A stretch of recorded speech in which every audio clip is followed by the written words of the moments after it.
Hello and good morning students. As we discussed about Emperor Akbar these couple of weeks, we discussed that he became the emperor after his father Humayun, who was the son of Babur, the founder of the Mughal Empire. He became king at a very early age with the help of his advisor Bairam Khan.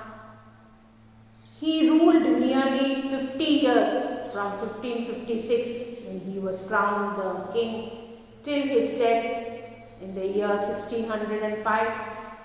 After his death, his son Jahangir became the king, who was the fourth Mughal ruler. Children, we discussed that Akbar was helped by his advisor Bairam Khan, who was his military general, and he fought many battles.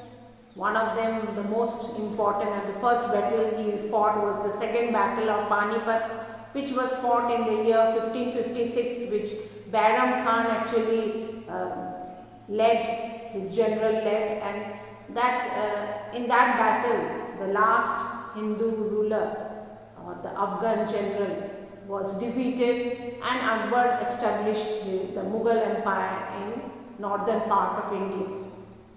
Slowly he defeated many brave kings and queens. We studied about Maharana Pratap, Rani Durgavati, Chand Bibi, and many others were defeated by Akbar to establish his huge empire. His empire was so huge that he divided his kingdom into provinces, and he followed the Mansabdari system, which now also we follow, dividing the country into different states for better management and administration. Children, he understood that the Rajputs were very brave and powerful ruler at that time. So he maintained a good relationship with the Rajputs, and he also married Rajput princes to have a good relationship with them.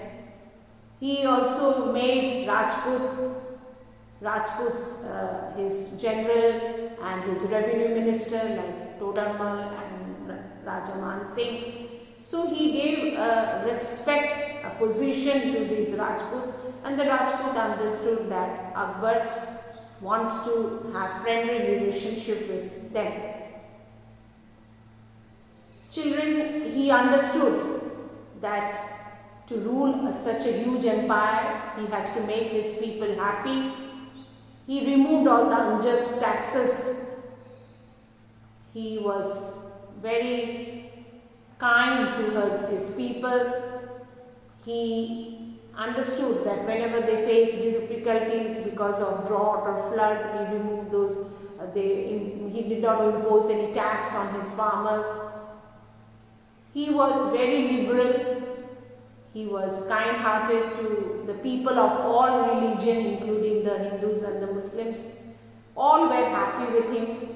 He suggested a new religion called Deen-e-Ilahi, which we have studied about Deen-e-Ilahi, where he emphasized that there one God, and he said that we should be kind to people and animals, because at that time animal sacrifices were made. He never forced anybody to follow his religion, he just suggested. Children, Akbar, though he was illiterate, he actually encouraged great scholars, musicians, artists, and he had 9 jewels called Navratna in his court. We studied about these 9 jewels, and in his court was famous Raja Birbal, Tansen, the great singer, Abul Fazl, who wrote his biography Akbarnama. He also encouraged people to get Ramayana and Mahabharata, the two epics, translate in the Persian language, because Persian language was the official language at that time.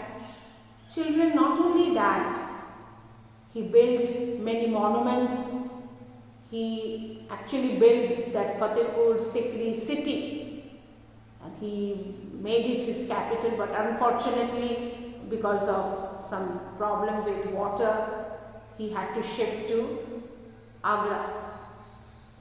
So there were many. He built Agra fort, he built the Buland Darwaza and other places. Monuments and forts and cities were built. So he has done innumerable things, and we have studied about that. We discussed about Fatehpur Sikri, the city which was built by Akbar. And lastly, children, Akbar died in the year 1605. This is his tomb. This is the tomb of Akbar, where he laid to rest, his graveyard in Agra. This is called Akbar tomb. Okay, and when he died, his son Salim, who was known as Jahangir, became the crowned king. And in this way, Emperor Akbar will be remembered and is remembered by the people of India for his great contribution. Thank you.